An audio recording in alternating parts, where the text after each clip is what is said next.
All right, let's start with the explanation of differential equations. What is a differential equation? सबसे पहले ये समझ लें कि differential equation की explanation जब आप सवालात सॉल्व करेंगे तो ये बात बहुत ज़रूरी है कि आपकी इंटीग्रेशन की स्किल्स अच्छी हों। और इंटीग्रेशन बाय की जो जनरल कैटेगरी है जिसमें मुख्तलिफ फंक्शंस की इंटीग्रेशन हमने सीखी है वो तो बहुत ज़्यादा कसरत से इस्तेमाल हो रही होती है। लेकिन कुछ सवालात ऐसे होते हैं जिसमें बाय पार्ट्स का भी इस्तेमाल होते हुए नज़र आता है। बाय सब्स्टिट्यूशन हमें कम नज़र आता है, बट डिफरेंशियल में बाकी इंटीग्रेशन हमें काफ़ी ज़्यादा नज़र आती है। जैसे इंटीग्रेशन बाय रिकग्निशन भी हो रहा होता है, बाज़ औक़ात इंटीग्रेशन ऑफ ट्रिग्नोमेट्रिक फंक्शंस हो रहा होता है, बाज़ औक़ात एक्सपोनेंशियल या लोगैरिथमिक फंक्शंस की हो रही होती है। तो वो सब चीज़ें आपके जहन में होंगी, वो सारी इंटीग्रेशन आपके जहन में होंगी, तो आप डिफरेंशियल इक्वेशन बआसानी कर सकते हैं।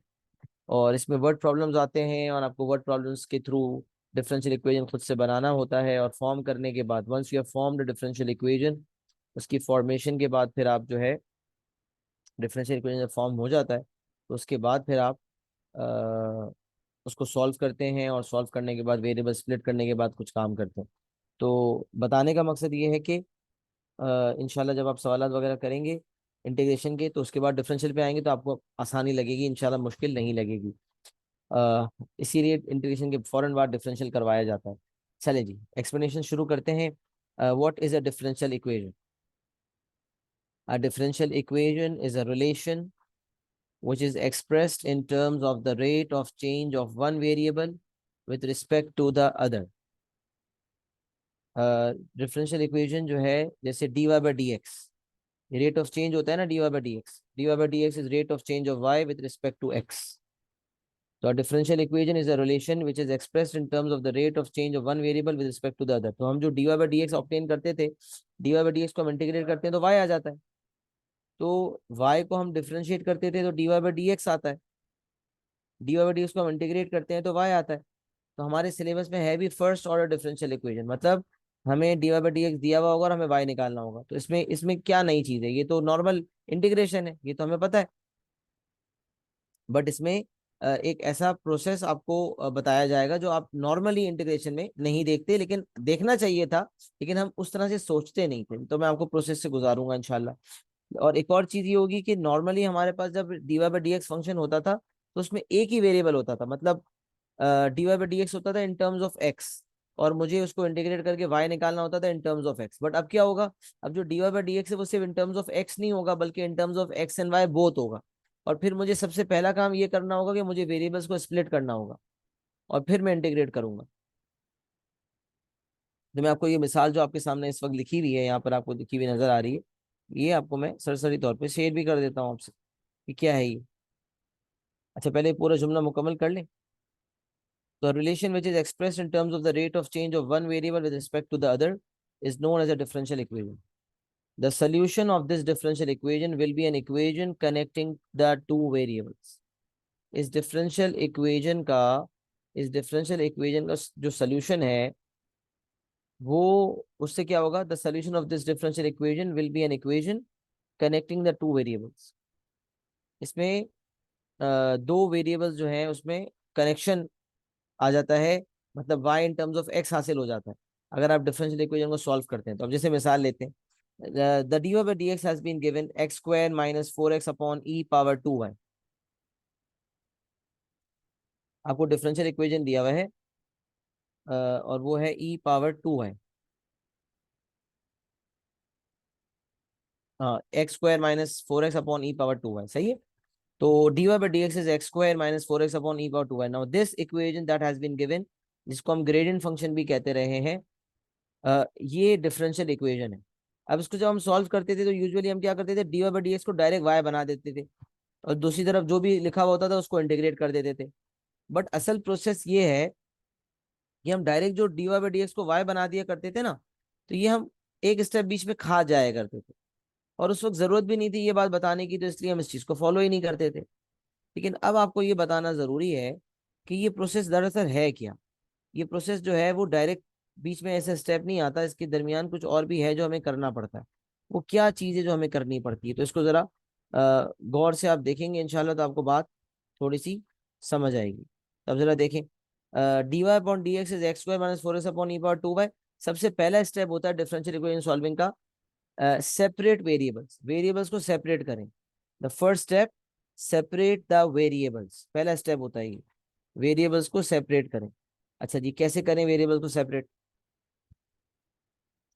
तो ई पावर टू वाई आपको नजर आ रहा है, ई पावर टू वाई जो है वहां जाके क्रॉस मल्टीप्लाई हो जाएगा, तो ये हो जाएगा e power two y d y, और ये जो डी एक्स है ये वहां जाके क्रॉस मल्टीप्लाई हो जाएगा, x square minus four x d x. मतलब जो एक्स वाला फंक्शन है उसको डी एक्स के साथ करना है, और जो वाई वाला फंक्शन है उसको डी वाई के साथ करना है।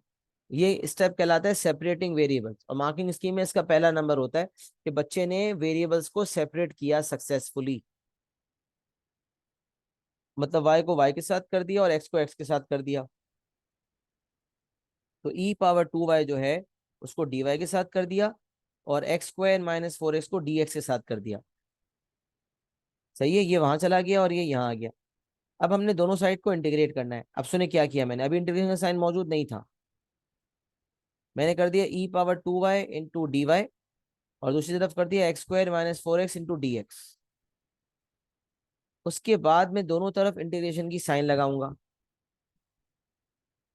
तो अब हम जो डायरेक्टली वाई बना दिया करते थे ना, वो डायरेक्टली वाई नहीं था, वो बेसिकली इसी तरह सेपरेट होना चाहिए था, लेकिन हमें जरूरत नहीं थी इसलिए हम करते नहीं थे।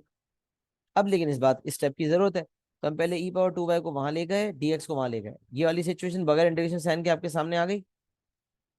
उसके बाद हमने दोनों तरफ इंटीग्रेशन का साइन लगाया, इंटीग्रेटिंग बोथ साइड्स। अच्छा, जब हमने ई पावर टू वाई को इंटीग्रेट किया, तो e power two y is e power two y upon two, e power f x की हम इंटीग्रेशन जानते हैं, और हमने ये भी सीखा है कि इंटीग्रेशन में जो पावर होती है वो लीनियर फंक्शन होना चाहिए, it should not be a non linear function, वो लीनियर फंक्शन होना चाहिए। तो अगर वो लीनियर फंक्शन इस केस में टू वाई है, तो हमारा आंसर हो जाएगा e power two y divided by two, e power two y divided by two. सही है, तो e power two y divided by two, और दूसरी तरफ जब हमने इंटीग्रेशन की, अच्छा लेफ्ट साइड को हम इंटीग्रेट करते हैं with respect to y, right side को हम इंटीग्रेट करते हैं विद रिस्पेक्ट टू एक्स। तो अब याद करें, जब इंटीग्रेशन करते थे तो फंक्शन में अगर एक्स में होता था तो ऑपरेटर भी एक्स वाला होता था, ये कहलाता है ऑपरेटर। तो अगर ये और ये है फंक्शन, फंक्शन एक्स वाला है, ऑपरेटर भी एक्स वाला है, तो आप एक्स को एक्स के हिसाब से इंटीग्रेट करेंगे, और यहाँ फंक्शन भी वाई वाला है, ऑपरेटर भी वाई वाला है, तो लेफ्ट साइड को आप वाई वेरिएबल के हिसाब से इंटीग्रेट करेंगे। तो आपने जब ई पावर टू वाई की इंटीग्रेशन की, तो वो हो गई e power two y divided by two. फिर आपने जब x square minus four x की इंटीग्रेशन की, तो वो हो गई x cube upon three minus four x square upon two plus c. तो लेफ्ट साइड अलग इंटीग्रेट हो गई, राइट साइड अलग इंटीग्रेट हो गई। अब सवाल ये पैदा होता है, सर ये प्लस सी कब आता है और कहाँ आता है? तो ये समझ ले कि अगर आपने एक तरफ इंटीग्रेशन की है और दूसरी तरफ इंटीग्रेशन नहीं की, तो प्लस सी नहीं आएगा। प्लस सी आने के लिए ये जरूरी है कि दोनों साइड्स मुकम्मल इंटीग्रेट हो जाए और दोनों तरफ से इंटीग्रेशन का साइन हट जाए। अगर एक तरफ इंटीग्रेशन हो, एक एक साइड आपने इंटीग्रेशन की है बट दूसरी तरफ आपने इंटीग्रेशन नहीं की, तो फिर प्लस सी उस वक्त नहीं आएगा। और प्लस सी से उस वक्त आएगा जब दोनों तरफ इंटीग्रेशन हो चुकी है और मुकम्मल थ्रू आउट द इक्वेशन हमें इंटीग्रेशन का साइन रिमूव हो चुका है और इंटीग्रेशन हो चुकी है दोनों तरफ। अच्छा, अब सवाल है प्लस सी कहाँ आएगा? तो प्लस सी एक तरफ आएगा, दोनों तरफ नहीं आएगा, ये भी समझ लें। अगर आप चाहते हैं प्लस सी को लेफ्ट साइड पर लेना, तो आप राइट साइड लेफ्ट साइड पर ले लें। अगर आप चाहते हैं राइट साइड पर लेना, तो राइट पे ले लें, क्योंकि हम मेरी हमेशा से प्रैक्टिस राइट साइड पर लेने की है, यूजुअली हमारी आदत राइट साइड पर ही लेने की होती है, तो हम राइट साइड पर लेने की आदत को फॉलो कर लेंगे। लेकिन लेना प्लस सी एक दफा है, और लेना तब है जब दोनों तरफ इंटीग्रेशन हो चुकी हो। उसके बाद फिर हमारे पास ये इक्वेशन बन गया। तो ये एक डिफरेंशियल इक्वेशन था। The solution of this differential equation is an equation which is connecting two variables. Now to find the constant C, हमें कुछ पेयर दिया होगा एक्स और वाई की वैल्यूज का, उसको हम इनपुट करेंगे तो हमारे पास सी की वैल्यू आ जाएगी। तो अगर एक्स और वाई की वैल्यूज का हमारे पास पेयर मौजूद है, उससे हमारे पास एक्स और वाई की वैल्यूज का अगर हमारे पास पेयर मौजूद है, वो जो सवाल में दिया होगा, तो उससे सी आ जाएगा, और जब सी आ जाएगा तो हम सी को रख देंगे, तो हमारा डिफरेंशियल इक्वेशन सॉल्व हो जाएगा। फिर यूजुअली ऐसा होता है कि वो एक्स या वाई किसी को सब्जेक्ट बनाता है, वो एक चैलेंजिंग टास्क होता है। चैलेंजिंग नहीं मतलब उसमें थोड़ी सी मैथमेटिकल मजीद एक्यूरेसी चाहिए होती है, एक दो स्टेप्स मजीद होते हैं, जिसके बाद आपका काम हो जाता है।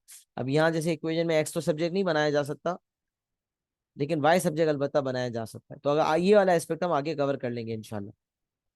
तो बॉटम लाइन क्या है कि एक डिफरेंशियल इक्वेशन दिया होगा, वेरिएबल सेपरेट करेंगे और दोनों तरफ इंटीग्रेशन करेंगे, तो हमें नजर ये आ रहा है कि ये भी दरअसल इंटीग्रेशन वाला खेल ही चल रहा है।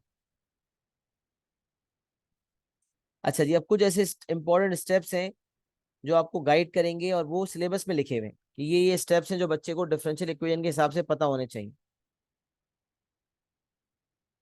सही है, तो ये आप यकीनन एग्जाम्पल अपने वहाँ नोट कर लेंगे, साथ साथ आपने शायद कर भी लिया होगा, फिर भी मैं अभी थोड़ी सी मैंने छोटे कर दिए, क्या किसी ने नहीं लिखा तो वो लिख लें। अच्छा, इंपॉर्टेंट स्टेप्स टू रिमेंबर क्या है भाई? तो नंबर वन स्टेप देखते हैं। Formulate a simple statement involving a rate of change as a differential equation, including the introduction, if necessary, of a constant of proportionality.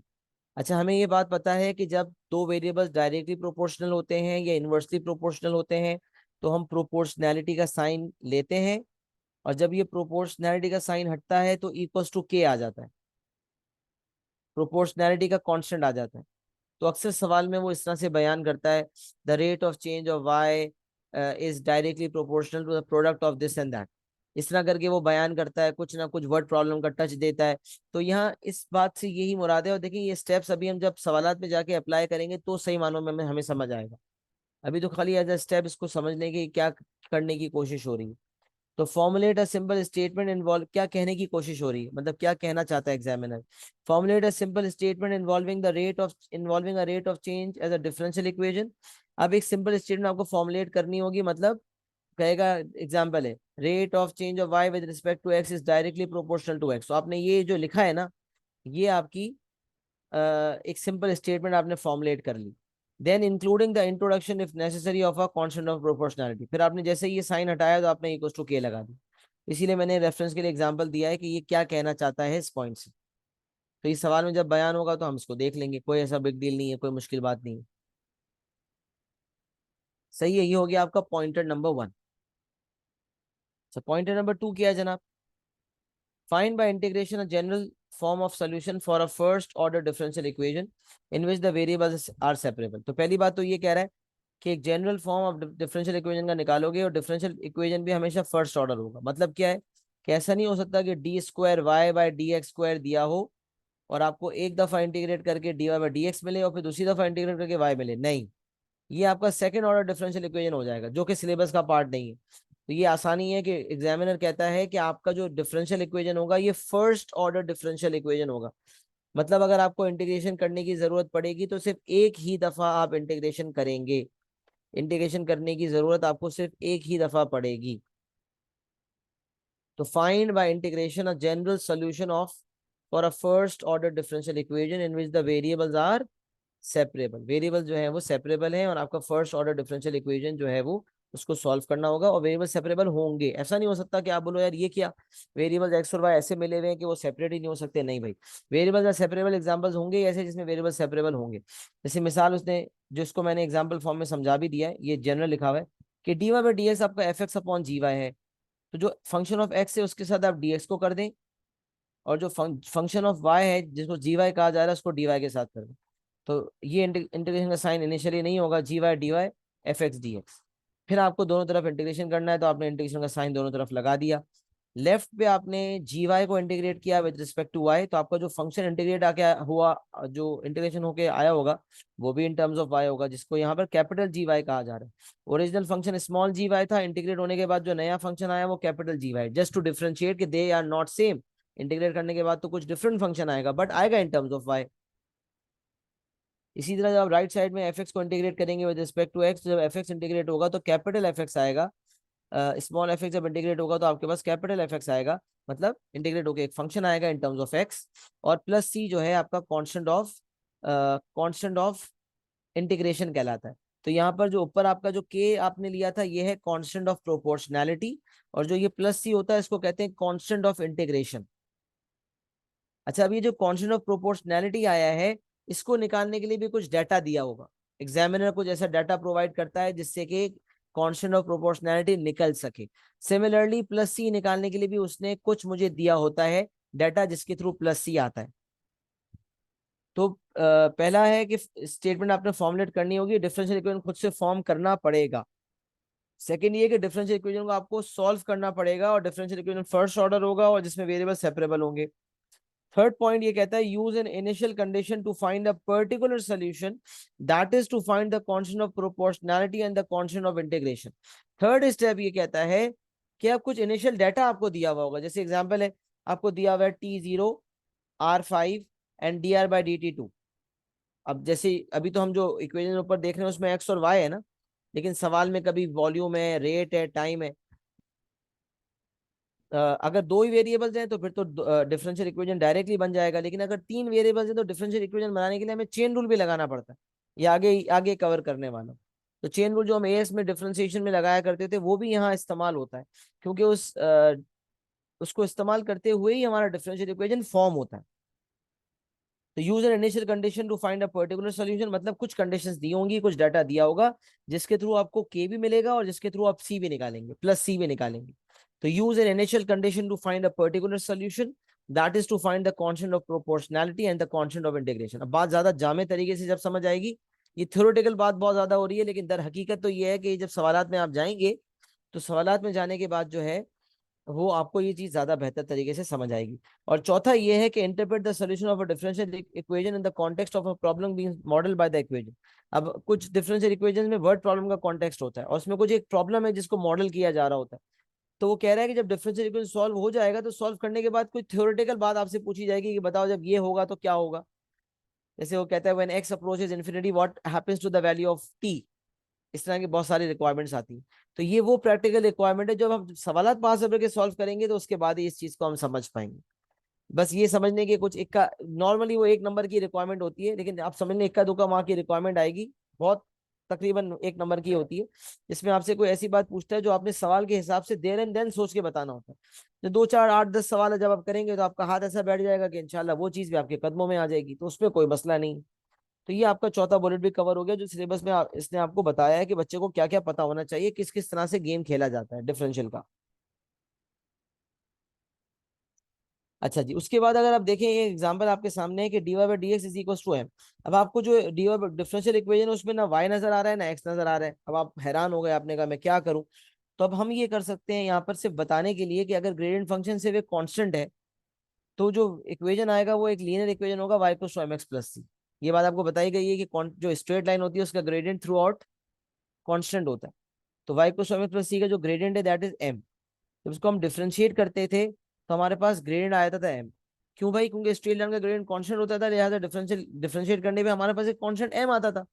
मतलब फंक्शन नहीं आता था जिसमें हम एक्स डालें तो ग्रेडियंट आए, बल्कि सिर्फ एक नंबर आया था। तो अगर हमारे पास सिर्फ ग्रेडियंट के फॉर्म में एक नंबर है तो हम क्या करेंगे, वेरिएबल सेपरेट करेंगे, डीएक्स को वहां भेजेंगे तो एम डीएक्स हो जाएगा। और डी वाई के साथ कुछ भी नहीं है, कोई बात नहीं, वन तो है, कुछ नहीं है तो वन है। जब हमारे साथ कोई नहीं है तो हमारे साथ अल्लाह है, one and only Allah. Similarly जब नंबर नहीं है तो वन है। तो डी वाई के साथ वन कुछ नहीं लिखा तो वन है। फिर मैंने दोनों तरफ इंटीग्रेशन का साइन लगाया। अब सोचें, वन को मैं इंटीग्रेट करूंगा विद रिस्पेक्ट, अच्छा ये वैसे ही सवाल है जैसे कि हम एएस में देखते थे कि भाई dy/dx लेट सपोज अगर x है तो हम डायरेक्ट लिखते थे y is equal to x square upon 2 + c। या बहुत तीर मार लिया तो हम लिखते थे y equal to integration of x with respect to x। इस तरह से लिखते थे, बट वो पूरा क्रॉस मल्टीप्लाई वाले प्रोसेस सेपरेट वेरिएबल वाला शो नहीं करते थे, जरूरत नहीं थी। तो यहाँ हमने इसको शो किया कि dx वहां गया और dy जो है यहीं रहा, दोनों तरफ इंटीग्रेशन का साइन लगा। वन जो है विद रिस्पेक्ट टू वाई जब इंटीग्रेट होगा तो हमें मिल जाएगा वाई। और यहाँ भी अगर मैं एम रहने देता हूँ तो ये एम एम एक्स बन जाएगा, बट अगर एम बाहर निकाल दिया, यहाँ वन है तो वन की इंटीग्रेशन एक्स होगी और एम से मल्टीप्लाई होकर एम एक्स बन जाएगा। तो ये हो जाएगा y equal to m x plus c. तो किस तरह से इंटीग्रेट करके हमने y equal to m x plus c form किया, वही प्रोसेस है जो मैंने आपको ऊपर एग्जाम्पल जो करवाया था उसमें ये प्रोसेस मैंने आपको समझा दिया। अच्छा, फिर यहाँ रेट्स ऑफ चेंज का जिक्र है। बताया, वजह क्या है कि जब एग्जामिनर किसी डिफरेंशियल इक्वेशन के सवाल में डिफरेंशियल इक्वेशन प्रूफ करवाना चाह रहा हो, किसी डिफरेंशियल इक्वेशन को प्रूफ करवाना चाह रहा हो और डिफरेंशियल इक्वेशन को प्रूफ करवाने के बाद मुझे उसको सॉल्व करने का कहे, तो प्रूफ करने के लिए अक्सर हम देखते हैं कि हमें चेन रूल का इस्तेमाल करना पड़ता है। तो यही बात यहाँ कहने की कोशिश की जा रही है। Connected related rates of change. If two variables R and V are related by the equation V equals to FR, अगर दो वेरिएबल्स हैं R and V and they are related by the equation V equals to FR, then the rates of change of R and V are connected by the following chain rule। ये आपको बताया गया है कि V का भी एक rate of change होगा और R का भी रेट ऑफ चेंज होगा। तो V का रेट ऑफ चेंज जो होगा उसको कहेंगे dV बाई dt। और ये भी एस में हम बताते हैं कि भाई अगर सिर्फ rate of change of V लिखा हुआ है ना, इसका मतलब रेट का मतलब नीचे T आएगा। अगर सिर्फ इतना कहा जाए ना, rate of change of V with respect to, ना कहा जाए, मतलब ये विद रिस्पेक्ट टू टी मैंने ब्रैकेट में लिखा है, मतलब अगर किसी ने ये बात नहीं लिखी ना, सिर्फ इतना लिखा हुआ है rate of change of v, तो भी आपको फौरन घंटी बजनी चाहिए कि एग्जामिनर आपको डीवी बाई डी दे रहा है। क्योंकि वी का चेंज है तो ऊपर डीवी आएगा, और क्योंकि रेट है इसकी वजह से नीचे टी आएगा। Rate of change of v is d v upon d t. अच्छा, rate of change of r अगर है तो वो हो जाएगा d r by d t. Rate of change of r जो है वो d r by d t हो जाएगा, और उसमें भी विद रिस्पेक्ट टू टी लिखने की जरूरत नहीं है। बट अगर मैं चाहता हूं कि नीचे डी टी ना आए, कोई और वेरिएबल आया, तो फिर मुझे पूरा बयान करना पड़ेगा। जैसे डीवी अपॉन डी आर को मैं बयान करना चाहता हूं तो मैं कहूंगा rate of change of v with respect to r. तो अगर मैं विद रिस्पेक्ट टू ना कहूंगा तो अगला बंदा फौरन समझ जाएगा कि नीचे डी टी है, मतलब वो विद रिस्पेक्ट टू टी ही है, वो यही समझा जाएगा। खामोशी में यही समझा जाता है। तो सिर्फ rate of change of v मतलब डीवी अपॉन डी टी, नीचे टाइम। सिर्फ rate of change of r मतलब नीचे डी टी। लेकिन अगर डीवी अपॉन डी आर देने की कोशिश की गई है सवाल में, तो वो कहेगा rate of change of v with respect to r. यहाँ पूरा बयान करेगा, क्योंकि पूरा बयान नहीं करेगा तो फिर हर बंदा नीचे डी ले लेगा, जो कि गलत हो जाएगा। ये कनेक्टेड रेट्स ऑफ चेंज के बारे में है कि आप चेन रूल कैसे बनाते हैं। तो ये आपको सिखाया गया है कि भाई जो चीज चाहिए उसको सब्जेक्ट बना लें। और सबसे बेस्ट ये होता है कि वी अगर इन टर्म्स ऑफ आर है, तो जैसे वी इक्वेशन का सब्जेक्ट है, जैसे वी आपके इक्वेशन का सब्जेक्ट है, वी आपके इक्वेशन का सब्जेक्ट है, राइट। तो चेन रूल का सब्जेक्ट भी इसका रेट ऑफ चेंज होगा। जैसे वी इक्वेशन का सब्जेक्ट है तो इसका rate of change dv upon d t आपका चेन रूल का सब्जेक्ट हो जाएगा। तो v is the subject of the equation, तो डीवी अपॉन डी टी जो है चेन रूल का सब्जेक्ट हो जाएगा, डीवी अपॉन डी टी। अच्छा, फिर चेन रूल कैसे बनता है? ये डीवी जो है पहले फ्रैक्शन का न्यूमरेटर बनता है और डी जो है दूसरे फ्रैक्शन का डिनोमिनेटर बनता है। और यहाँ कॉमन चीज आती है जिसको चाहे तो काट काट सकते हैं। जैसे डीवी यहाँ आ गया, डी यहाँ आ गया। अब ये तो जो दो जगह है, यहाँ पर एक कॉमन चीज आएगी जो कट सके, तो काटेंगे तो दोनों साइड बैलेंस हो जाएंगे। देखिए यहाँ भी डीवी अपॉन डी टी है, यहाँ भी डीवी अपॉन डी टी है। बट अगर काटना ही था तो लाते क्यों? तो काटेंगे नहीं, सिर्फ देख रहे हैं कि क्या बैलेंस है या नहीं। तो बस याद रखें, पहले फ्रैक्शन का डिनोमिनेटर दूसरे फ्रैक्शन का न्यूमरेटर सेम होते हैं। तो इस तरह से चेन रूल बनता है। एएस में बच्चे ये चीज जानते हैं और चेन रूल बनाने की जरूरत पड़ती है, तो मेरे ख्याल से आप भी जानते हैं, उसमें कोई मसला नहीं है। तो यहाँ तक मुझे बता दें, इस पहला जो पेज डिफरेंशियल का मैंने आपके सामने रखा है, इसमें तो किसी हवाले से कोई सवाल, कोई क्वेश्चन नहीं है, कोई ऐसी चीज जो आपको पूछनी हो। नहीं तो आप क्लियर एंड डन लिख दें, लिखने के लिए भी कुछ नहीं था, छोटा सा एग्जाम्पल था, क्लियर एंड डन लिख दें तो आगे बढ़ जाएंगे।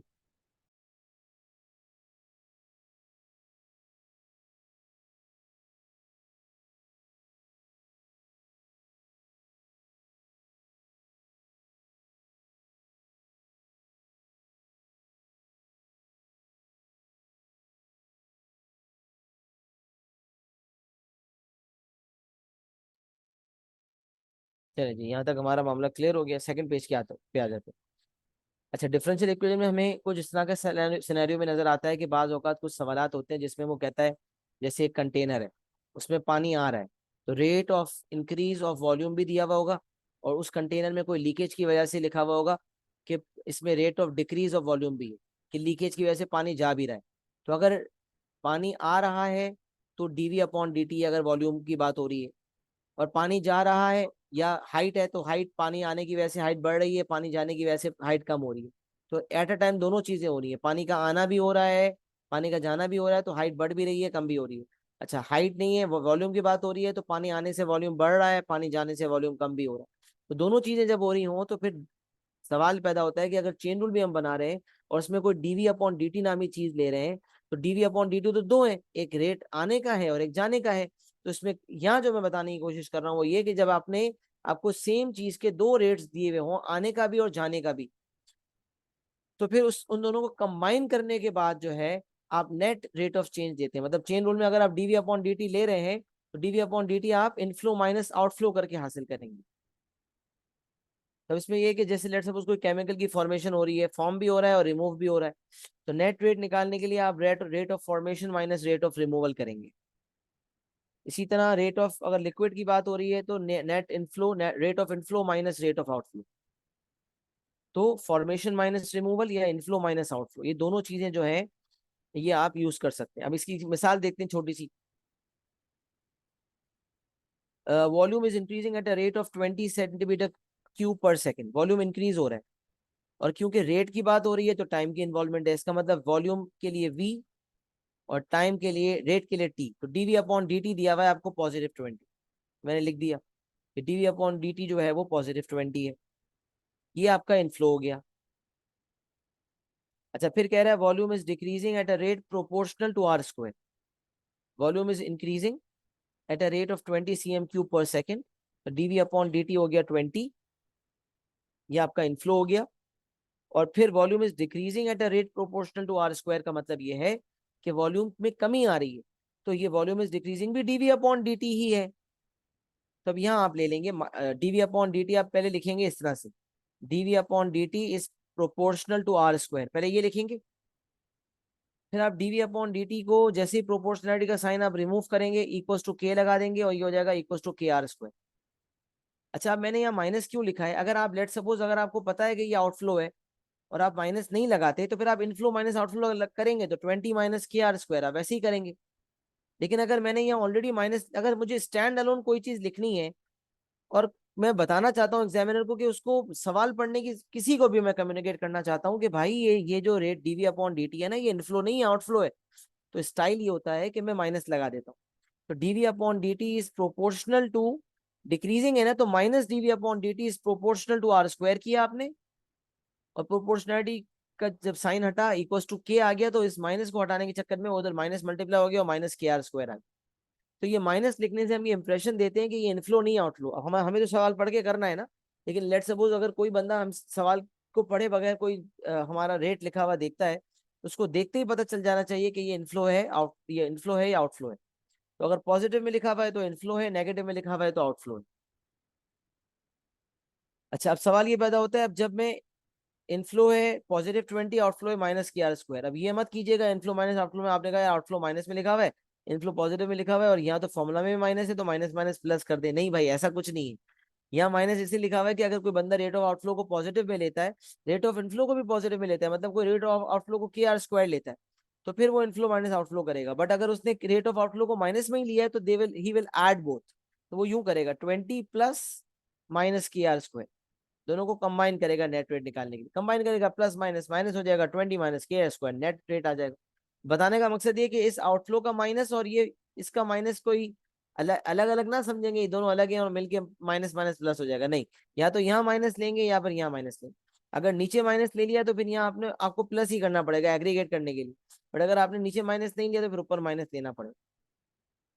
तो बहरहाल अगर चेन रूल बनाने की जरूरत पड़ती है या डिफरेंशियल इक्वेशन फॉर्म करने की जरूरत पड़ती है, तो आपका dv अपॉन dt जो है बहरहाल एक लॉक हो गया। चेन रूल में 3 चीजें होती है, उसमें से एक चीज लॉक हो गई, dv upon dt 20 minus k r square. But वो भी सिंगल नहीं, दो अलग अलग दिए हुए थे, दोनों को कंबाइन किया तब जाके हमारे पास नेट रेट आया। सही है जी। तो ये इनफ्लो एंड आउटफ्लो की कहानी है जो कि आपको सवालात में नजर आती है। यहाँ तक भी मामला क्लियर है? क्लियर लिख दें।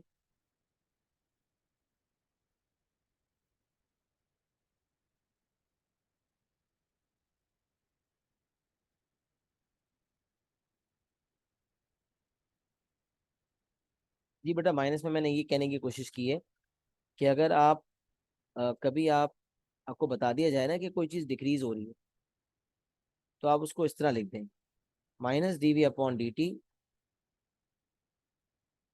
ये कर दें आप बस। ये चीज के लिए आप, आउटफ्लो है ना, तो आउटफ्लो को आप डील करने के लिए इस तरह से कर सकते हैं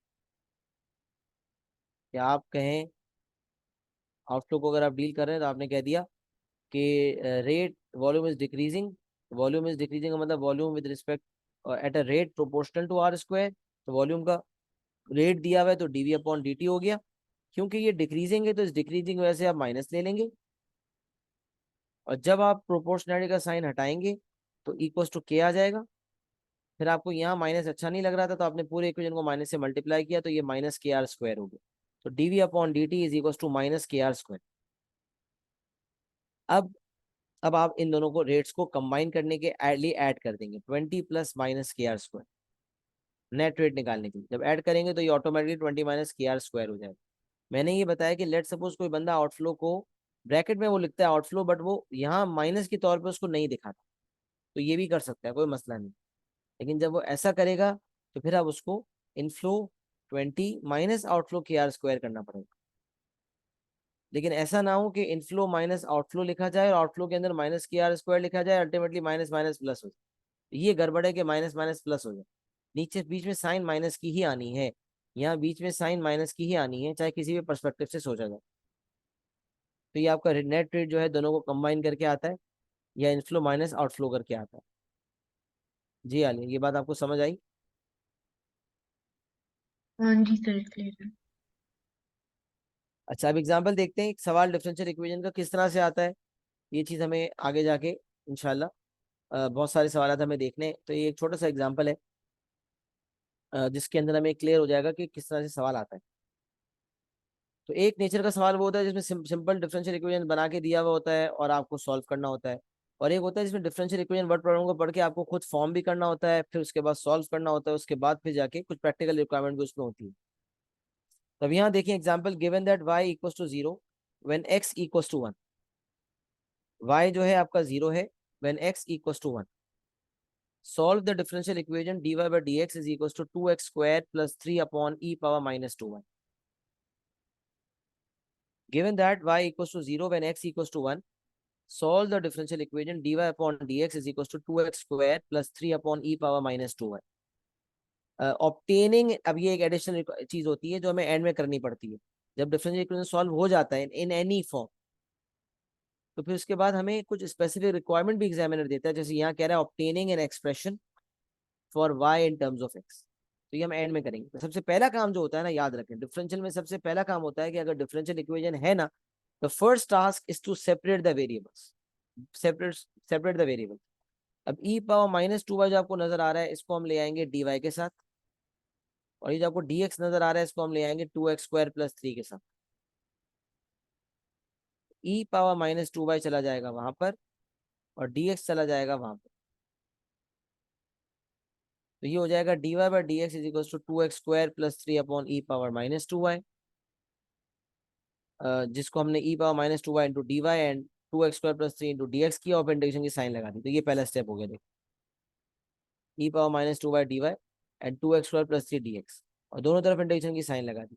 अब लेफ्ट साइड इंटीग्रेट होगी विद रिस्पेक्ट टू वाई, और राइट साइड इंटीग्रेट होगी विद रिस्पेक्ट टू एक्स। अब e power minus two y की इंटीग्रेशन करें तो ये हो जाएगा e power minus two y divided by minus two. E power minus two y की क्या होगी? E power minus two y divide by minus two. अच्छा, 2x² प्लस 3 की क्या होगी भाई? 2x² हो जाएगा 2x³ अपॉन 3, 3 हो जाएगा 3x, और जब थ्रू आउट इंटीग्रेशन का साइन हट जाता है तो प्लस सी आ जाता है। प्लस सी आप लेफ्ट राइट दोनों पे ले सकते हैं, आदत के मुताबिक हमने राइट पे ले लिया। तो ये आपका एक डिफरेंशियल इक्वेशन दिया हुआ था, आपने वेरिएबल सेपरेट किए। सही है। What you have done is you have separated the variables. ये वाला स्टेप हमेशा ये होता है।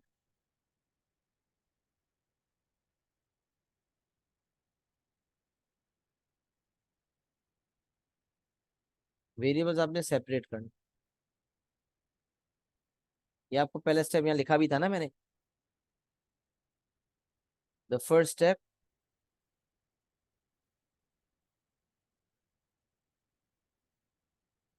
हाँ, सेपरेबल है ना, सेपरेबल की बात मैंने यहाँ कही थी। सही है, यहाँ मैं लिख दिया सेपरेट वेरिएबल्स।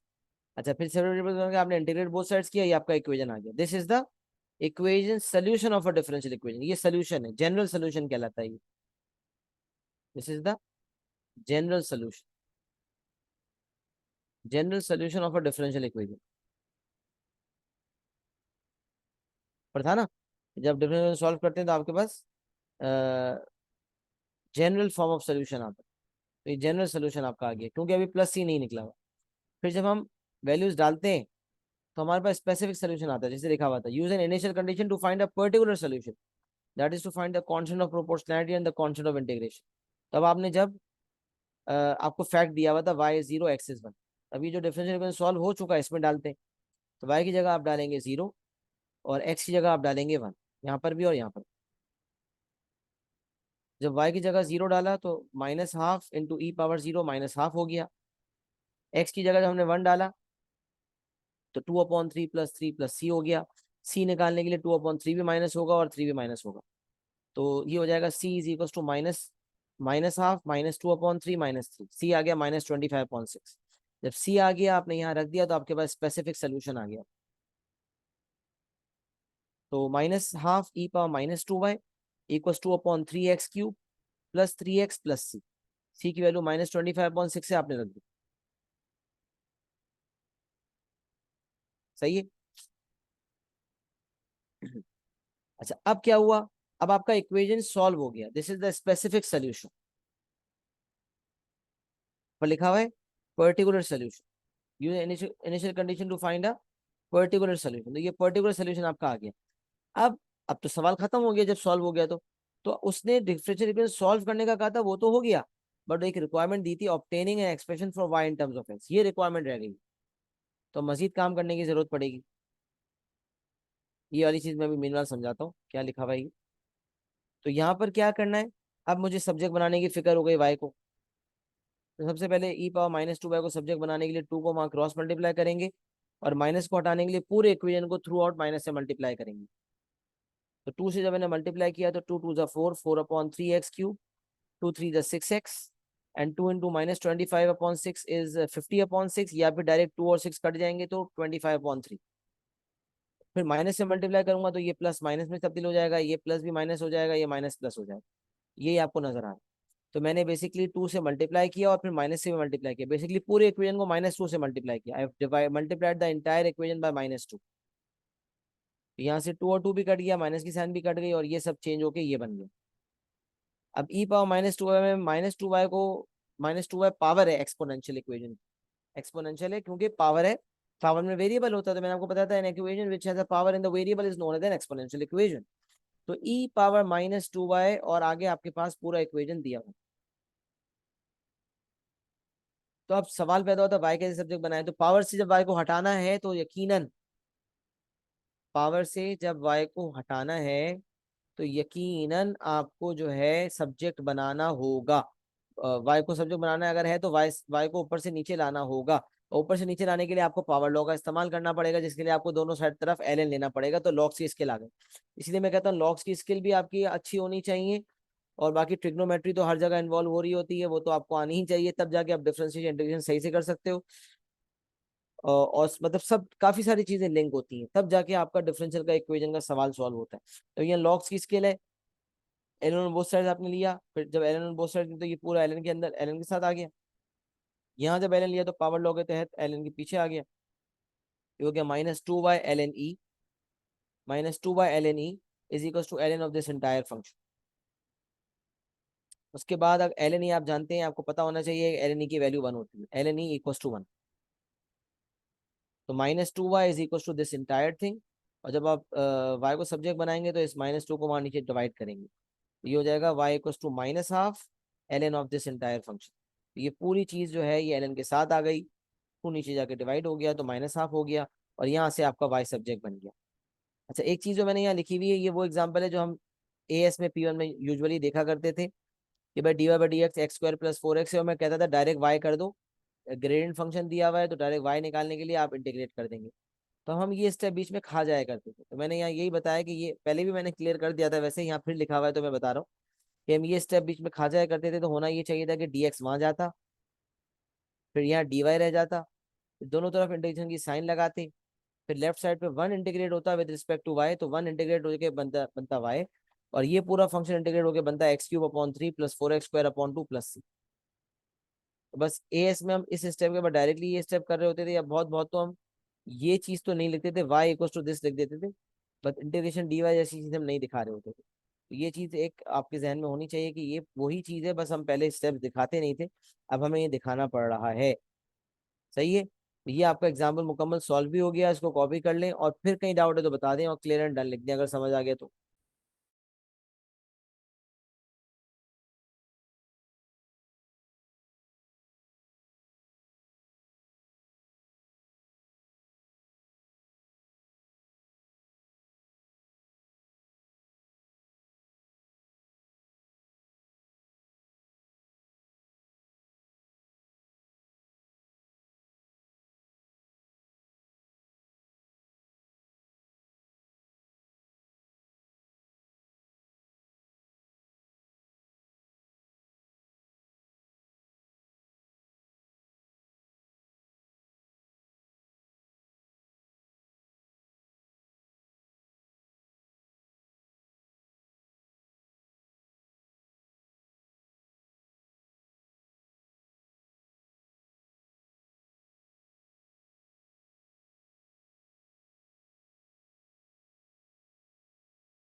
चले, यहाँ तक आपने क्लियर भी हो गया और आपको समझ भी आ गया। सही है, अब हम एक दो सवाल कर लेते हैं ताकि हमें क्लैरिटी आ जाए कि how to go about it.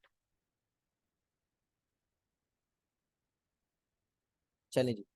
In a model of the expansion of a sphere of radius r centimeter, it is assumed that at time t seconds after the start, the rate of increase of the surface area of the sphere is proportional to its volume. In a model of the expansion of a sphere of radius r centimeters, it is assumed that, अब देखें एक सवाल differential का ऐसा आता है जिसके अंदर जो है वो वर्ड प्रॉब्लम होता है और हमें समझना पड़ रहा होता है, हमें फॉर्मूलाज लगाने पड़ रहे होते हैं। और एक सवाल बिल्कुल सिंपल होता है जिसमें डिफरेंशियल का बना बनाया होता है, हमें सिर्फ सॉल्व करना होता है। तो पहला सवाल ऐसा है जिसके अंदर हमें कुछ पढ़ के इक्वेशन खुद से शो करके दिखाना है डिफरेंशियल इक्वेशन को। उसके बाद फिर अगले पार्ट 2 में उसको सॉल्व करना है, और फिर उसके बाद पार्ट 3 में एक जो आपको बताया था कि एक सवाल के हिसाब से कोई प्रॉब्लम मॉडल हो रहा होता है, उसके हिसाब से कुछ पूछा जा रहा होता है, तो वो यहाँ पर कुछ एक सब एक पार्ट पूछा गया एक नंबर का जिसके अंदर सवाल के हिसाब से कुछ बताना होगा। तो ये आप अच्छी खासी लर्निंग का सबब बनेगा। सवाल हम इसको पढ़ लेते हैं। in a model of the expansion of a sphere of radius r centimeters, अब सोचें स्फेयर की बात हो रही है, और यहाँ जब हम पार्ट नंबर 1 देखते हैं तो पार्ट नंबर 1 में नीचे लिखा हुआ भी सर्फेस एरिया और वॉल्यूम ऑफ ए स्फेयर जो है वो सरफेस एरिया 4 पाई r² होता है, वॉल्यूम 4/3 पाई r³ होता है। अच्छा, ये भी बताता चलूं कि जब 2020 से पहले 2020 से पहले जितने भी सवाल आते थे उसमें इस तरह से फॉर्मूलाज गिवन होते थे, जैसे P1 में गिवन होते थे। 2020 से पहले जो फॉर्मूला शीट होती थी उसका नाम था MF9। सही है, MF9 शीट कहलाती। अब जो फॉर्मूला शीट हमारे पास होती है वो है MF19। तो MF19 का फायदा ये है कि MF19 के टॉप पेज पे ही ये सारे फॉर्मूलाज लिखे हुए हैं। तो अब अगर कभी स्फेयर का जिक्र हो, अच्छा सिलेंडर और प्रिज्म इसमें शामिल नहीं होते, क्योंकि मतलब प्रिज्म शामिल नहीं होते बेसिकली, क्योंकि सिलेंडर भी प्रिज्म की एक किस्म है। सर्कल बेस प्रिज्म को हम पिरामिड कहते हैं, सर्कल बेस प्रिज्म को हम सिलेंडर कहते हैं। लेकिन उसके अलावा स्फेयर और पिरामिड के फॉर्मूलाज दिए होते हैं। तो कौन, अच्छा कौन भी पिरामिड की कैटेगरी में आता है, तो पिरामिड का फॉर्मूला होता है 1/3 बेस एरिया इंटू हाइट। और कौन जो है वो पाई r² होता है, तो बेस एरिया की जगह हम ले लेते हैं पाई r²। तो वो फॉर्मूला बन जाता है 1/3 पाई r²h, वॉल्यूम ऑफ कोन का फॉर्मूला। तो बताने का मकसद ये है कि वॉल्यूम ऑफ स्फेयर और volume of surface area of sphere, volume of sphere और सरफेस एरिया ऑफ स्फेयर, ये आपके पास यहाँ गिवन है। जो उसने इस सवाल में दिए हुए वो यहाँ गिवन है। तो अगर अब वैसा सवाल आएगा तो आप फॉर्मुलाज देगा नहीं, बल्कि आपको खुद ही सोचना है कि you have to go to MF19 and check out the formula. Best approach तो होती है कि आपको फॉर्मुला तकरीबन याद ही होने चाहिए ताकि आपको भागम दौड़ी और आगे पीछे ना देखना पड़े। बट दैट सी बात है, फॉर्मुला शीट आपके पास है तो आपको यूटिलाइज तो करनी है। So in the model of the expansion of a sphere of radius r centimeter, it is assumed that at time t seconds after the start, the rate of increase of the surface area, और नीचे वो बता चुका है कि मैं surface area को a से डिनोट कर रहा हूँ। और rate of increase of the surface area का क्या मतलब, क्या दिया हुआ इसमें? हाँ, रेट, पार्टिसिपेशन करेंगे। What is this? Rate of increase of the surface area is proportional to its volume. तो पहले ये बता देंगे rate of increase of the surface area को कैसे लिखेंगे हम, क्या क्या देना चाह रहा है, क्या दे रहा है, व्हाट इज दिस? माइक पे बता दें या चैट पे बता दें, जैसा सही लगता है। सरफेस एरिया को ए से डिनोट किया हुआ है, तो रेट ऑफ इंक्रीज ऑफ ए, जनाब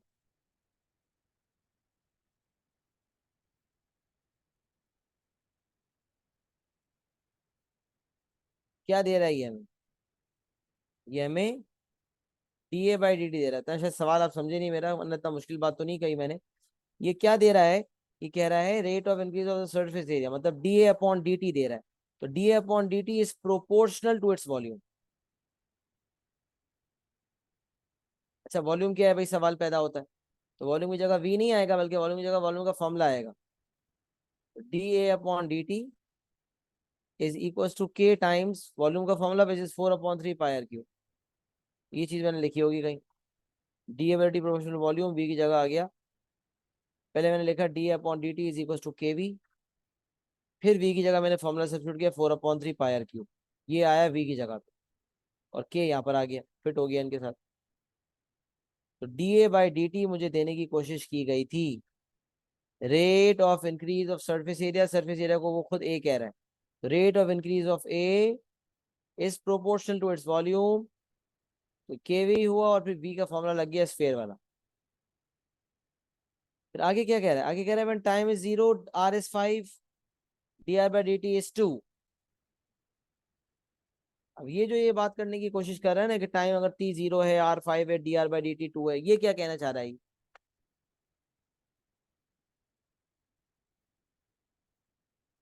ये इनिशियल कंडीशन दे रहा है ताकि अगर आपको, अगर कोई प्रोपोर्शनैलिटी कांस्टेंट है जैसे यहाँ पर इक्वल्स टू के है वो भी आ जाए, और जब आप इंटीग्रेशन करेंगे तो कांस्टेंट ऑफ इंटीग्रेशन आएगा तो वो भी आ जाए। तो ये इनिशियल डाटा आपको दोनों के लिए काम आएगा, कुछ इन्फॉर्मेशन आपको के लिए काम आएगी, कुछ इन्फॉर्मेशन सी के लिए काम आएगी, लेकिन काम क्या आएगी इंशाल्लाह। अब पहले पार्ट में कहते हैं show that r satisfies the differential equation d r by d t equals 0.08 r²। Show that r satisfies the differential equation dr/dt is equals to 0.08 r²। ये डिफरेंशियल इक्वेशन आपने शो करना है, ये वाला डिफरेंशियल इक्वेशन आपको show करना है। अब सोचें, ऊपर तक आपने dA/dt लिखा हुआ है, और जैसे ही आप नीचे आए आपको dr/dt नजर आ गया, तो आपके जहन में क्या आना चाहिए? यहाँ पर ऊपर dA/dt दिया हुआ था और शो dr/dt करवा रहे हैं, जहन में क्या आना चाहिए आपके? चैट पे टाइप करें जो जहन में आना चाहिए।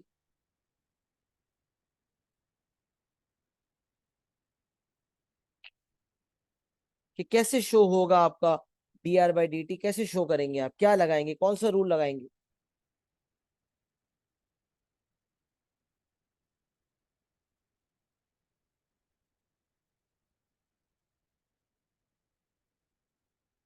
चेन रूल लगेगा भाई, घंटी क्या बजनी चाहिए? Chain rule. जी very good Manav, chain rule लगना चाहिए, चेन रूल लगेगा, ये घंटी बजनी चाहिए कि चेन रूल लगेगा, जबरदस्त। तो आपने फौरन सोचा चेन रूल लगेगा। अच्छा चेन रूल कैसे लगेगा? अब आपने कहा मैं बनाता हूँ चेन रूल, तो आपने कहा dA/dt is equal to dA/dr into dr/dt। अच्छा dA/dt तो आपको पता था 4/3 k पाई आर क्यूब, ये रख दिया। dA/dr जो है आपको नहीं पता, dr/dt तो आपको शो करना है। आपको पता है ये जो बीच वाली चीज होती है ना, ये हमेशा डिफरेंशिएशन से आती है।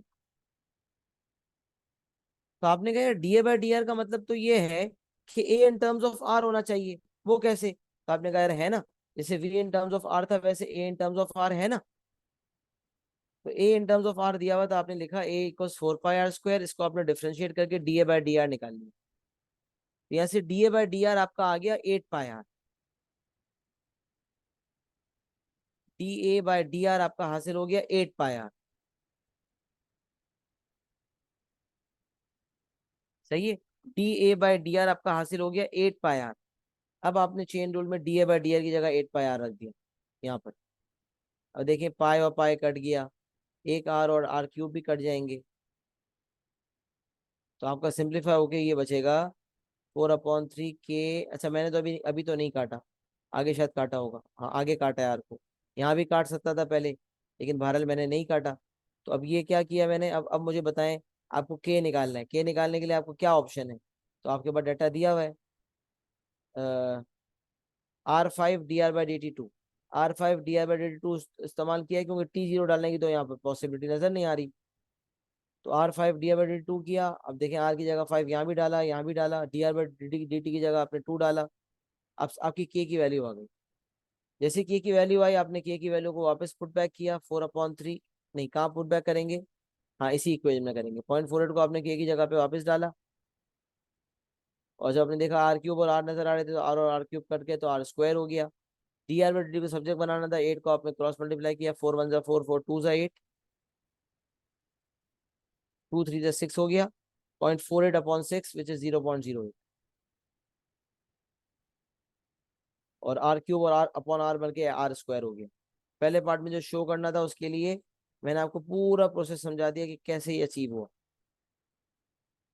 ये पहले पार्ट की जो है पूरी वर्किंग है, इसको अपने पास जो है इसका स्क्रीनशॉट ले लें वैसे तो, क्योंकि अभी आपके जो फाइल है पास की हो तो मैं आपको भेजूंगा तो आप प्रिंट कर लेंगे। और मुझे एक्नॉलेज कर दें कि आपको समझ आ गया या किसी पार्ट में कोई कंफ्यूजन है।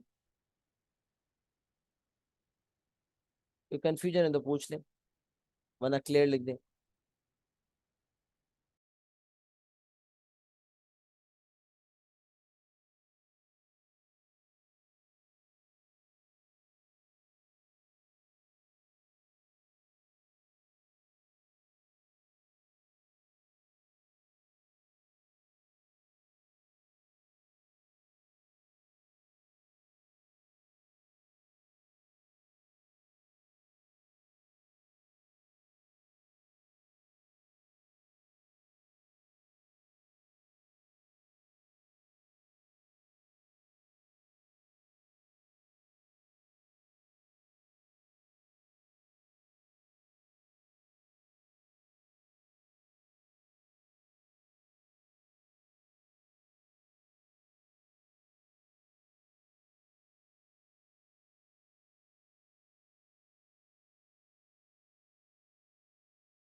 चलिए जी, ये क्लियर हो गया। उसके बाद पार्ट टू की तरफ अगर हम बढ़ते हैं तो आगे वो अगले पहला स्टेप है, चेन रूल वगैरह लगा के ना आपने पार्ट नंबर 1 में डिफरेंशियल इक्वेशन सॉल्व कर दिया, सॉरी डिफरेंशियल इक्वेशन शो कर दिया। अभी तो शो हुआ है, अभी जो डिफरेंशियल इक्वेशन शो हुआ है ना इसको अगले पार्ट में सॉल्व करने का कह रहा है, 5 मार्क्स की रिक्वायरमेंट है। तो कह रहा है solve this differential equation obtaining an expression for r in terms of t. Solve this differential equation obtaining an expression for r in terms of t. और ये 5 मार्क्स की रिक्वायरमेंट है आपकी। तो 4 मार्क्स आपके जो है डिफरेंशियल इक्वेशन फॉर्म करने के थे, चेन रूल वगैरह और सारी फॉर्मूलाज वगैरह लगाने के, 5 नंबर सॉल्व करने के। सॉल्व करने के लिए पहला स्टेप क्या होता है? Separate variables. हम यहाँ आए, हमने पहले तो वही लिखा, d r by d t equal to 0.08 R²। अच्छा, अब आपको पता होना चाहिए कि आर स्क्वायर को आप आर के साथ, डी आर के साथ ले जाएंगे और टी को टी के साथ। अब टी तो नजर आ नहीं रहा, तो एक काम जरूर किया करें, जितने भी ऑपरेटर्स हैं न्यूमरेटर में होने चाहिए। तो डी आर तो है ही ऊपर, डी टी को ऊपर ले जाएंगे। आर स्क्वायर को आप जब नीचे लाएंगे तो आर स्क्वायर जब नीचे आएगा तो फिर नीचे आने के बाद उसको ऊपर भी ले जाना पड़ेगा ताकि वो आर पावर -2 हो जाए, क्योंकि डिनोमिनेटर में फंक्शन होता है उसको ऊपर ले जाते हैं। तो मैंने यही किया, आर स्क्वायर को पहले मैं क्रॉस मल्टीप्लाई करके नीचे लाया, तो इसको मैंने जबरदस्ती ऊपर भेजा, तो ये हो गया आर पावर -2। और आगे आ गया डी आर, तो 0.08 यहीं रहा, डी टी वहां चला गया, 0.08 डी टी। अच्छा, मैं चाहता तो 0.08 को मैं नीचे भी ले आता, लेकिन मैंने कहा कॉन्स्टेंट को बिला वजह क्यों तब्दील करूँ, रहने दे, कौन सा मुझे काट रहा है। और मेरी आदत हमेशा ये है कि मैं कांस्टेंट को इंटीग्रेशन के साइन के बाहर रखता हूँ। अगर आप इसको अंदर भी रखते, लेट सपोज इंटीग्रेशन आप यहाँ बनाते, तो 0.08 टी बनता, कोई फर्क नहीं पड़ता इसमें। सही है, मेरी एक आदत बनी हुई थी हमेशा से, और उससे मुझे काफी फायदा वैसे होता रहा जब लिमिट्स वगैरह डालनी होती है। यहाँ तो नहीं है ऐसा कुछ, तो इसलिए यहाँ भी मैंने वही फॉलो किया है कि कांस्टेंट को बाहर रहने दिया, डी टी को वहाँ क्रॉस मल्टीप्लाई करवा दिया, इंटीग्रेशन का साइन लगा दिया। अब आर पावर -2 की इंटीग्रेशन होगी with respect to r, which is +1 upon new power. तो -2 + 1 इज -1 अपॉन -1, तो आर पावर -1 अपॉन -1 0.08 बन जाएगा, 0.08 t plus. R power -1 upon -1 जो है ये हो जाएगा -1 upon r is equal to 0.08 t plus. अब सी निकालने के लिए आपको कोई डाटा दिया होगा, तो आपको टी और आर का कनेक्शन दिया हुआ था, टी और आर 5 है, टी 0 है। मैंने कहा था कांस्टेंट ऑफ प्रोपोर्शनैलिटी हो या constant of integration, initial data use होता है। तो टी 0 पे R5, तो टी 0 R5 ने इक्वेशन में डाला, आर की जगह 5 डाला, टी की जगह 0 डाला, सी आ गया -0.2, उसको वापस पुट बैक किया, इक्वेशन आ गया -1/r इक्वल 0.08 प्लस प्लस सी था, तो -0.2 आ गया प्लस सी की तरफ। ये आपका इक्वेशन सॉल्व हो गया, differential equation has been solved. But आगे देखें क्या रिक्वायरमेंट है, solve this differential equation, done, done हो गया। आगे कहता है obtaining an expression for r in terms of t, मतलब आर को सब्जेक्ट भी बनाना है, तो ये रिक्वायरमेंट है जो अब हमें मीट करनी है, r in terms of t, r subject बनेगा। तो आर सब्जेक्ट बनाने के लिए क्या किया भाई हमने, देख लें। पहले माइनस को हटाया, माइनस से मल्टीप्लाई करके, तो ये भी रिवर्स हो गया, 0.2 माइनस 0.08 हो गया। अब आर निकालने के लिए आर को क्रॉस मल्टीप्लाई करेंगे वहां पर, और इस पूरे को क्रॉस मल्टीप्लाई करके नीचे लाएंगे। तो r is equal to 1/0.2 minus 0.080। ये आपका अल्टीमेटली आर सब्जेक्ट बन के आ गया। ये हो गया आपका part number 2, separating variables, obtaining the solution of a differential equation, a general solution, then putting in T0 R5 to get the specific solution, then putting in and finding R in terms of R in terms of T। तो ये part 2 का screenshot भी ले लें और मुझे acknowledge भी कर दें कि क्या बात यहाँ तक सबको समझ आ गई है।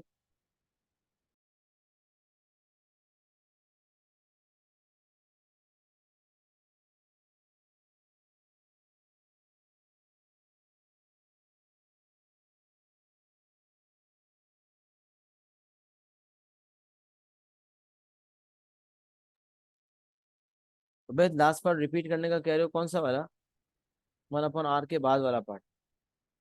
अच्छा, -1/R के बाद वाला पार्ट।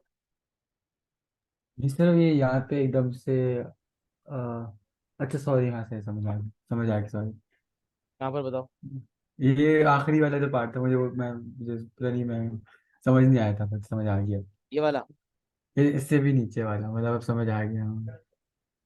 हाँ, आर क्रॉस के वहां से लाके ये पूरा नीचे आ गया। हाँ सही है। अच्छा, यहाँ पर उसने जो आंसर की फॉर्म दी हुई है ना, एग्जामिनर रिपोर्ट का आंसर, वो दिया हुआ है 5/1 माइनस 0.40। वो कैसे दिया है? इसने 0.2 को कॉमन ले लिया। 1/0.2 अगर आप कॉमन ले लेंगे तो ये हो जाएगा 1 माइनस 0.080/0.2। 8/20 बनेगा, विच इज 4/5। और 1/0.2 बन जाएगा 5। 1 माइनस 100 है, नीचे भी 100 है, तो 20। 8/20 इज 0.4। जी, 0.4। 1 माइनस 0.40 बन जाएगा। कैसे बन जाएगा भाई? अगर मैं 0.2 कॉमन ले लूंगा तो 1/0.25 हो जाएगा, और बाकी फंक्शन वही आ जाएगा जो एग्जामिनर रिपोर्ट में दिया हो। वो जो आंसर्स है ना एग्जामिनर रिपोर्ट के आंसर्स है मार्किंग स्कीम में, ओ ई वगैरह और इक्विवेलेंट वगैरह अलग अलग आंसर्स भी लिखे हुए होते हैं कि वो एक्सेप्टेड है। अच्छा, पार्ट 2 जो है वो हमारा हो गया मुकम्मल। सही है, और समझ भी आ गई सबको बात। अब पार्ट 3 में क्या पूछ रहा है? पार्ट 3 में पूछ रहा है, deduce from your answer to part 2 the set of values that t can take according to this model. अब ये वो पार्ट है जो मैंने आपको कहा था कि लास्ट स्टेप डिफरेंशियल इक्वेशन का, जो आपको बात बता रहा था। Interpret the solution of a differential equation in the context of a problem being solved by the problem being modeled by the equation। तो ये वो स्टेप है जो हमें लगाना है। Reduce from your answer to part two the set of values that t can take according to this model. जो model दिया हुआ है उसमें प्रॉब्लम ये है कि तमाम वैल्यूज टी की नहीं ली जा सकती। तो बताओ, the set of values that t can take according to this model, कौन सी वैल्यूज है जो टी ले सकता है? तो अब ये सवाल डिफरेंट था, तो आपने फॉरन इक्वेशन देखा r in terms of t वाला। Deduce from your answer to part 2 the set of values of t, set of values that t can take। कौन सी वैल्यूज t ले सकता है? तो अब यहाँ देखें, इस सवाल में ये सोचना था कि क्योंकि t की वैल्यू की बात हो रही है और r की बात हो रही है, r रेडियस से t टाइम है, लिहाजा r को भी पॉजिटिव होना चाहिए और t को भी पॉजिटिव होना चाहिए। तो अगर मैं r ग्रेटर देन 0 करता हूँ, उसका मतलब वो तभी ग्रेटर देन 0 होगा जब मेरी ये चीज ग्रेटर देन 0 होगी। तो 0.2 माइनस 0.080 इज ग्रेटर देन 0। यहाँ से मैंने ये कैलकुलेशन की क्योंकि आर पॉजिटिव होना चाहिए। आर पॉजिटिव तब होगा जब यहाँ पर डिनोमिनेटर पॉजिटिव होगा। टी आ गया लेस देन 2.5। अच्छा, अब टी लेस देन 2.5 लिखने पे आपको ख्याल आया कि यार टाइम जो है वो 2.5 सेकंड से कम है, ये तो समझ आ गया, बट क्या 0 से भी कम हो सकता है? तो अगर कोई बंदा नंबर लाइन बना के टी लेस देन 2.5 बता दे, तो इसका मतलब तो नेगेटिव वैल्यूज भी आ गई। तो याद रखें, टाइम नेगेटिव वैल्यूज नहीं ले सकता, लिहाजा यहाँ पर एमएस के अंदर भी आप देखेंगे ये चीज भी लिखी हुई होगी और ग्रेटर देन इक्वल टू 0 भी लिखा होगा।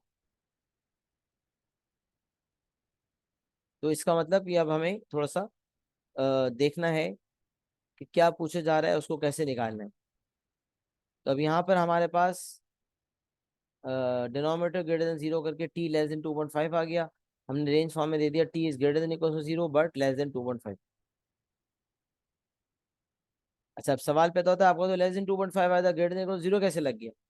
तो ये बताया था मैंने, ये बता रहा हूँ मैं आपको कि भाई लेस देन 2.5 तो आपका आंसर आया था, बट आपको दिमाग खुद लगाना है ये सोचने के लिए कि यहाँ पर जो है टाइम जो है नेगेटिव नहीं हो सकता, लिहाजा आपने लेस देन 2.5 तो किया but greater than equal to 0 भी साथ साथ किया, ये बताने के लिए कि टी की वैल्यूज हमेशा पॉजिटिव होंगी, नेगेटिव नहीं हो सकती। और यही आपका ऊपर आंसर भी दिया हुआ है। ये आपका पार्ट नंबर 3 भी सॉल्व हो गया। पार्ट नंबर 3 के साथ स्क्रीनशॉट ले लें और मुझे एक्नॉलेज भी कर दें। बात समझ आ रही है, कोई बात कंफ्यूज कर रही है?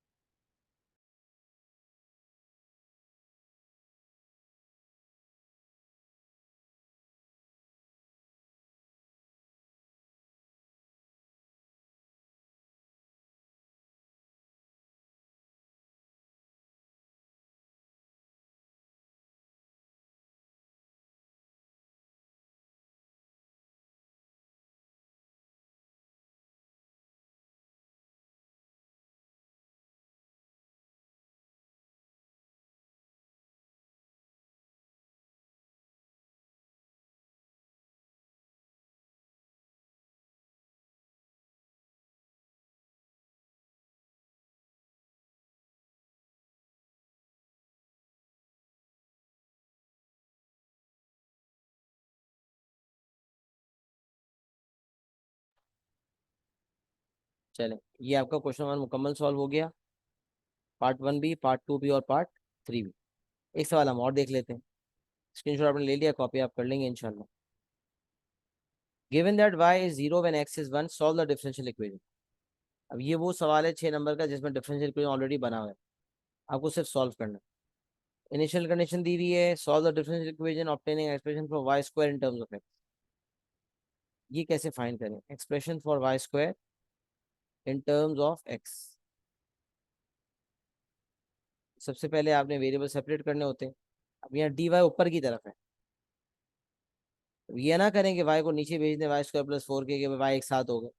y भी साथ होने हैं और dy भी उनके साथ होना है। Obtaining expression for y square in terms of x,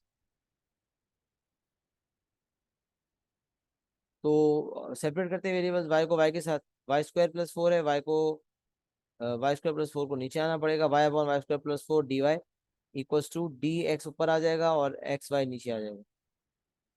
बल्कि y भी यही रहेगा ना, xy क्यों नीचे आएगा, सिर्फ x नीचे आएगा।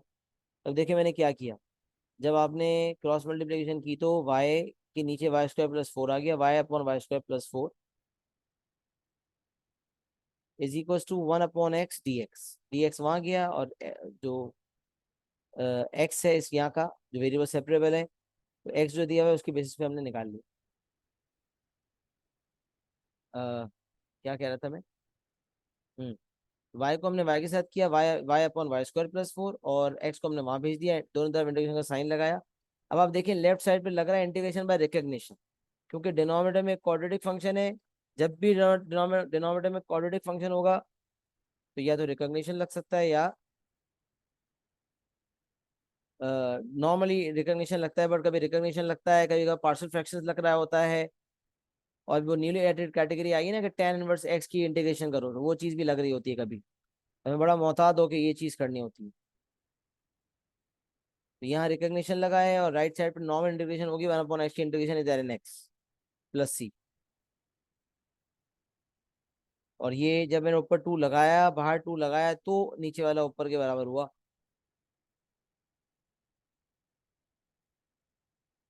2y/y² + 4 बाहर हाफ है। कैसे? जब मैंने 2 लगाया तो बाहर भी नीचे 2 लगाना पड़ेगा ताकि नेट इफेक्ट 0 हो जाए। 1/2 times 2y/y² + 4 is equal to 1/x dx। इसकी अगर इंटीग्रेशन करते हैं बाय रिकग्निशन होगी, if there is a function in the denominator and the differentiation is present in the numerator. पढ़ा है ना हमने जनरल कैटेगरी में, तो रिकग्निशन लग जाती है। y 2y/y² + 4 इंटीग्रेट किया तो ये हो जाएगा ln of y² + 4 और बाहर आ गया 1/2 टाइम्स ln of y² + 4। और 1/x की इंटीग्रेशन होती है ln x प्लस सी। एक फैक्ट आपने ऊपर यूज किया था y0 x1, नहीं पिछले सवाल, वो पुराना सवाल था, नए सवाल में ये दिया हुआ। तो आपने सब्स्टिट्यूशन की 1/2 ln 4 is equal to ln 1 plus C, और सी की वैल्यू निकालनी थी, तो सी की वैल्यू निकाल ln 1 0 होता है, ln 4 को हमने ln 2 स्क्वायर कहा, उसके बाद ये डिटेल वर्किंग करने के बाद ये आंसर आएगा सी इक्वल टू ln 2।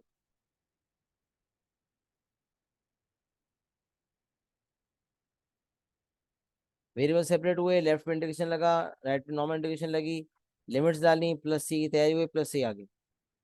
जैसे प्लस सी आया इक्वेशन में डाला, इक्वेशन आ गया, डिफरेंशियल इक्वेशन सॉल्व हो गया यहाँ तक। उसने कहा था obtaining expression for y square in terms of x. अब वाई स्क्वायर को सब्जेक्ट बनाने के लिए हुनर देखें, 2 मल्टीप्लाई होगा 2 ln x, अच्छा ln x प्लस ln 2 पे प्रोडक्ट लॉ लगेगा, तो ये हो जाएगा ln 2x, 2 क्रॉस मल्टीप्लाई होगा तो 2 ln 2x, और यहाँ जो है ln y स्क्वायर प्लस 4। मुझे वाई स्क्वायर सब्जेक्ट बनाने के लिए क्या करना पड़ेगा, 2 को भी वहां भेज दिया मैंने, ln 2x होल स्क्वायर, और यहाँ ln y स्क्वायर प्लस 4। अब एक रूल है कि log of m with the base of a और log of n with the base of a, दोनों तरफ log जिन नंबर्स पे लग रहा है वो सेम है, और आंसर भी सेम है, इसका मतलब बेसिस भी सेम होगी। या बेसिस दोनों तरफ log की सेम है और इक्वल टू का साइन है, तो इसका मतलब m और n भी सेम होंगे। तो हमने यही किया है कि ln y स्क्वायर प्लस 4 को सब्जेक्ट बनाया हुआ था। तो अब यहाँ भी ln है, यहाँ भी ln है, और y स्क्वायर प्लस 4 है, और ये 2x होल स्क्वायर है, इन दोनों को इक्वेट करना है। y square plus 4 is equal to 2x square, 2x whole square is basically 4x square, y square plus 4 is ln, हाँ y square plus 4 is equal to 2x square, 2x square होता है 4x square. इस time पे ना ऐसी सख्त नींद आती है, तभी मैं बार अपना लूज कर रहा हूँ कंट्रोल, कुछ बोलते बोलते ना अटक जाता हूँ। सही खतरनाक टाइम होता है ये, बातों का बहुत हावी हो जाता है इस पे, नींद का गलबा बहुत ज्यादा आ जाता है। तो y square plus 4 2x whole square के बराबर होगा, y square plus 4 equal 4x square, y square subject बनाएंगे 4x स्क्वायर माइनस 4। मेरे हिसाब से तो मैंने समझा दी है, क्वालिटी ऑफ टीचिंग शायद थोड़ी बहुत अफेक्ट हुई हो, तो मुझे आप एक्नॉलेज कर दें कि बात समझ आ भी रही है या ऊपर से जा रही है। कोई स्टेप समझ नहीं आ रहा तो बता दो भाई, समझाने के लिए हाजिर है इंशाल्लाह।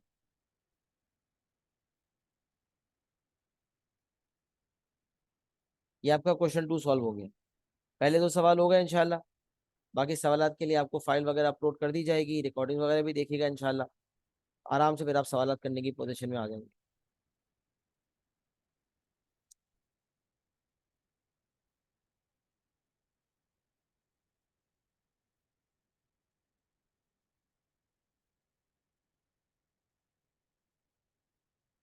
चलें ज़बरदस्त। अब इंशाल्लाह फाइल भी अपलोड करूंगा, मजीद कुछ सवालात होंगे वो भी अपलोड करूंगा इंशाल्लाह, ताकि आप लोग प्रॉब्लम रिजॉल्व भी करवा के और टॉपिक वगैरह वाइंड अप कर सकें इंशाल्लाह। तो क्लास को इंशाल्लाह यहीं पे इख्तिताम करते हैं। अपना बहुत सारा ख्याल रखिएगा। अस्सलाम वालेकुम वरहमतुल्लाहि वबरकातुहू।